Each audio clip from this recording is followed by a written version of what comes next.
ইন্ডিয়ার আগ্রাতে রয়েছে মুঘল আর্কিটেক্টদের এমন এক নিদর্শন যেটা সারা দুনিয়া জোড়া তাজমহল নামেই পরিচিত এবং আজকের দিনে এটাকে পৃথিবীর সপ্তম আশ্চর্য হিসেবেও মানা হয়। এটার নাম তাজমহল হলেও এটা কিন্তু একটি সমাধি যেখানে শায়িত আছেন সম্রাট শাহজাহান ও তার স্ত্রী মমতাজ মহল।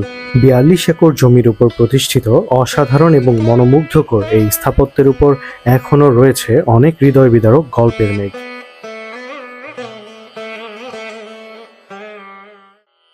৪০০ বছরের পুরাতন এই স্থাপত্যটি তখনও যেমন সে সময়ের সেরা স্থাপত্য ছিল, ঠিক তেমনি এখনও পর্যন্ত এর সৌন্দর্যের লীলা মানুষকে মুগ্ধ করে এবং কৌতূহলী করে তোলে। ১ বা ২ বছর নয়, পুরো ২২ বছর ১০,০০০ শ্রমিকের মেধা, পরিশ্রম ও রক্তের ফসল এই আশ্চর্য তাজমহল। আজকের দিনে যদি এর ভ্যালুয়েশন করা হয় তাহলে এর মূল্য দাঁড়াবে প্রায় ৭৭.৮ মিলিয়ন মার্কিন ডলার, যা বাংলা টাকায় প্রায় ১০,০০০ কোটি টাকার মতো। এর এত উচ্চ মূল্য হওয়ার কারণ হচ্ছে সে সময় মুঘল আর্কিটেক্টরা তাদের অসাধারণ দক্ষতার মাধ্যমে এমন সব নকশা, উপকরণ ও দুর্লভ পাথর ব্যবহার করেছেন যার মূল্য পৃথিবীতে এখনও অনেক বেশি, এবং এসব কারণে ওয়ার্ল্ডের টপ ইঞ্জিনিয়ার্সরাও এর নির্মাণ শৈলীতে মুগ্ধ। এই বিল্ডিংটাকে এমনভাবে বানানো হয়েছে যে যদি মেইন গেটের বাইরে থেকে দেখা হয় তখন এটাকে অনেক বড় লাগে, আবার মেইন গেট ক্রস করে ভিতরে যেতে থাকলে এটা একা একাই ছোট হতে থাকে। মুঘল আর্কিটেক্টরা এই ধরনের ট্রিক তাদের আরও বেশ কিছু স্থাপত্যেও দেখিয়েছেন। এই বিল্ডিংয়ের চারিপাশে যে 4টি মিনার দেখা যায় তা কিন্তু একদম স্ট্রেট খাড়া করে বসানো হয়নি, এগুলো বাইরের দিকে কিছুটা হেলানো, কারণ যদি বড় ধরনের কোনো ভূমিকম্প হয় তাহলে যেন মিনারগুলো তাজমহলের উপর ভেঙে না পড়ে, বরং উল্টো দিকে পড়ে যায়। কিন্তু কেন এত যত্ন সহকারে এই তাজমহল বানানো হয়েছে, আর এটাকে এমনভাবে কেন বানানো হয়েছে যেন এর মধ্যে একটা আচরণ না পড়ে? ৪০০ বছর ধরে কি সিক্রেট লুকিয়ে রাখা আছে এর ভেতর? আর সেই সময় যখন কংক্রিট বা স্টিল ছিল না, কিভাবে বানানো হয়েছিল এই প্রকাণ্ড স্থাপত্য, আর কিভাবেই বা এর উপরে ৪০ মিটার উঁচু ডোম বসানো হয়েছিল? আজকের এই ভিডিওতে এর সব কিছু নিয়ে আলোচনা করব, তাই অবশ্যই ভিডিওটির শেষ পর্যন্ত দেখতে ভুলবেন না। আর ভিডিওটি ভালো লাগলে সাবস্ক্রাইব করুন এই চ্যানেলে। এই পুরো ঘটনাটা বুঝতে আমাদেরকে একটু পেছনে যেতে হবে। সাল ১৬০৭, যখন এই পুরো ইন্ডিয়ান সাবকন্টিনেন্ট মুঘলরা শাসন করত। এই দিন সম্রাট জাহাঙ্গীরের সবচেয়ে ছোট ছেলে মির্জা শাহাবুদ্দিন মোহাম্মদ খুররাম বা শাহজাহানের ১৫তম জন্মবার্ষিকী উদযাপন হয় আগ্রা ফোর্টে। সে সময় মুঘল সাম্রাজ্যের সবচেয়ে আদুরে প্রিন্স ছিলেন শাহজাহান, তাই তার প্রত্যেক জন্মবার্ষিকীতে তার ওজন অনুসারে তাকে মণিমুক্তা ও স্বর্ণালঙ্কার দেওয়া হতো। এই দিন আরও এক বিশেষ ঘটনা ঘটে যায়। মুঘল সম্রাট তার ছেলে শাহজাহানকে তার এক উকিলের মেয়ে মমতাজ মহলের সাথে বিয়ে করিয়ে দেন। তারপর প্রথম দিন থেকেই মমতাজ ও শাহজাহান একে অন্যকে ভালোবেসে ফেলেন। তখন কে জানতো এই ভালোবাসার গল্প প্রেরণা হয়ে জীবিত থাকবে হাজারো বছর। পরবর্তী ১০ বছরে শাহজাদা খুররাম অনেকগুলো যুদ্ধে অংশগ্রহণ করেন এবং জয়যুক্ত হওয়ায় শাহিনশাহ তাকে শাহজাহান উপাধিতে ভূষিত করেন, যার অর্থ সারা পৃথিবীর বাদশাহ।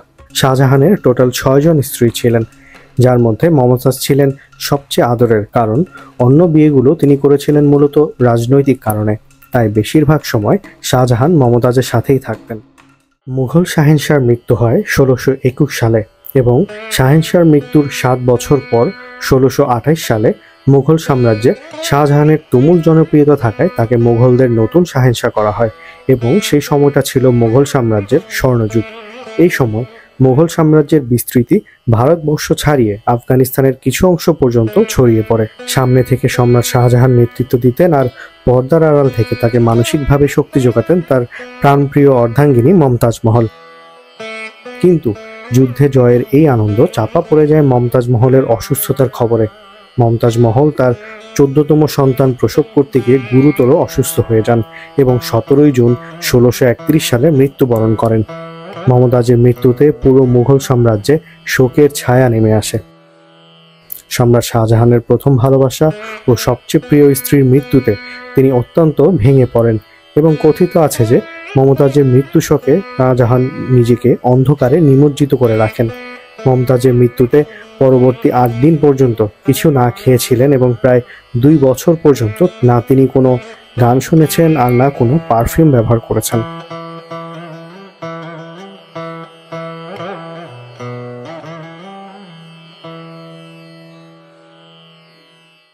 মৃত্যুর আগে মমতাজের ইচ্ছে ছিল তার কবর হবে পৃথিবীর সবচেয়ে সুন্দর কবর।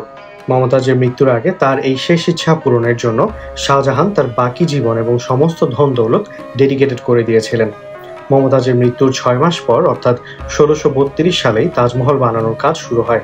পুরো ভারতবর্ষ থেকে 20,000-এরও বেশি কারিগর, শ্রমিক, চিত্রকর এবং অন্যান্যদের আগ্রায় আনা হয়েছিল তাজমহল নির্মাণের জন্য, এবং বিপুল সংখ্যক সেনাও একত্রিত করা হয়েছিল এখানে।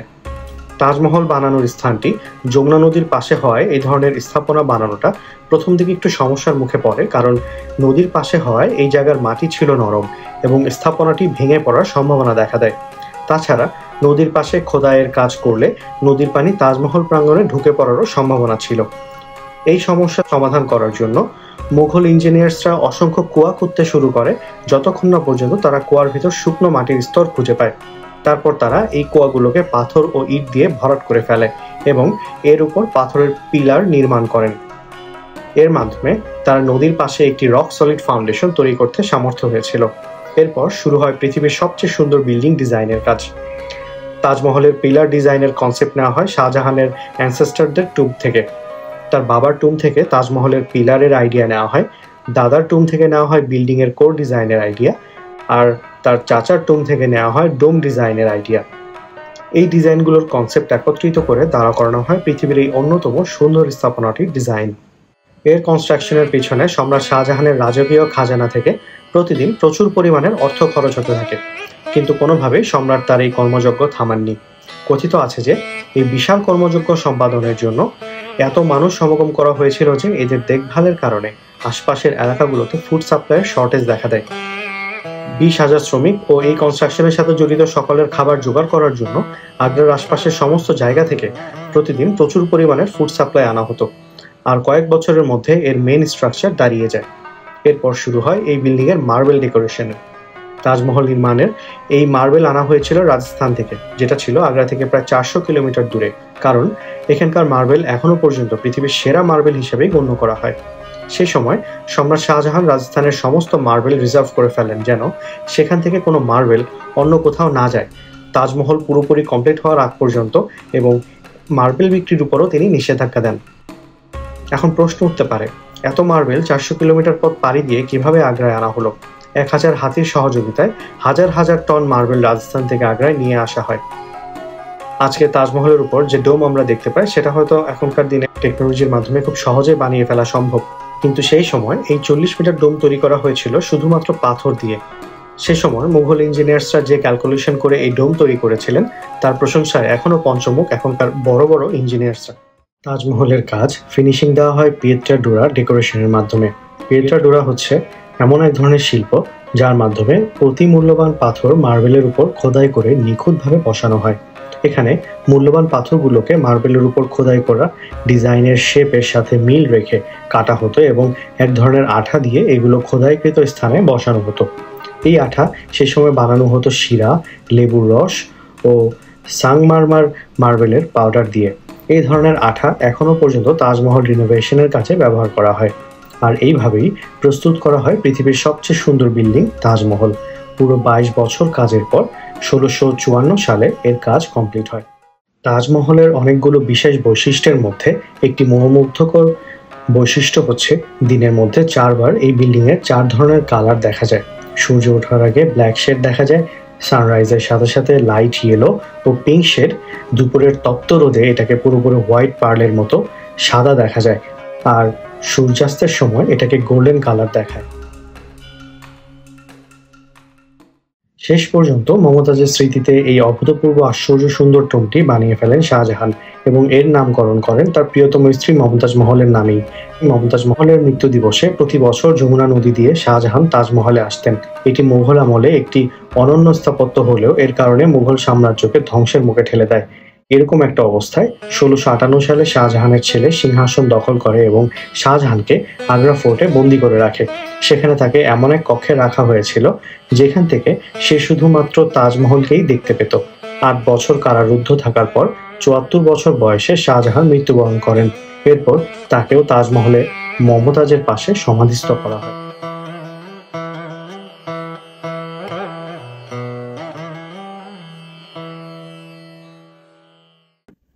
এই কন্টেন্টটি যদি আপনাদের ভালো লেগে থাকে তাহলে অবশ্যই লাইক করবেন, শেয়ার করবেন এবং এই চ্যানেলটিতে সাবস্ক্রাইব করতে ভুলবেন না। টিল নেক্সট ভিডিও, সবাই ভালো থাকবেন।